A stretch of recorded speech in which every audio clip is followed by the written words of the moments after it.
வணக்கம். இன்னைக்கு ஒரு 4 ஸ்டாக்கை பத்தி இந்த வீடியோல பார்க்கலாம். இந்த வீடியோவை ஃபுல்லா பார்த்தாதான் அந்த 4 ஸ்டாக் என்னென்னன்றது உங்களுக்கு தெரியும். இந்த வீடியோல சொல்லப்படும் அனைத்து கம்பெனிகளும் வெறும் இன்ஃபர்மேஷனுக்காக மட்டுமே.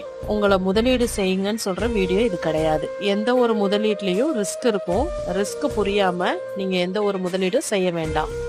சிஎஸ்பி பேங்க் கடந்த வருஷம் ரெவன்யூவா 2636 கோடி வந்திருக்கு. ப்ராஃபிட் 547 கோடி. நெட்வொர்த் 3204 கோடி. 371ல ட்ரேட் ஆகிட்டு இருக்கு. ஸ்டைரனிக்ஸ் பர்ஃபார்மன்ஸ் மெட்டீரியல்ஸ் கடந்த வருஷம் ரெவன்யூவா 2387 கோடி கிடைச்சிருக்கு. ப்ராஃபிட் 183 கோடி. நெட்வொர்த் 715 கோடி.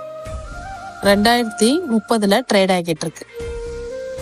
டோட்லா டைரி இந்த ஸ்டாக்கை பத்தி பாக்குறதுக்கு முன்னாடி நான் ஒரு ட்ரிக்கை பேஸ் பண்ணி தான் இந்த மாதிரி ஸ்டாக்ஸ் எல்லாம் ரிவ்யூ பண்ணிட்டு இருக்கேன். நீங்க வெறும் ரெவென்யூ, ப்ராஃபிட், நெட்வொர்த் இதை மட்டும் வச்சு ட்ரேட் பண்ண வேண்டாம். இந்த மாதிரி நல்ல நல்ல ஸ்டாக்ஸ் எல்லாம் பத்தி தெரிஞ்சுக்கிறதுக்கு நம்ம சேனலை சப்ஸ்கிரைப் பண்ணி வச்சுக்கோங்க.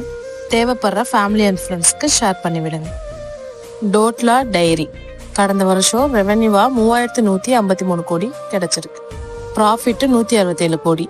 நெட்வொர்த் 1139 கோடி. 998ல ட்ரேட் ஆகிக்கிட்டு இருக்கு.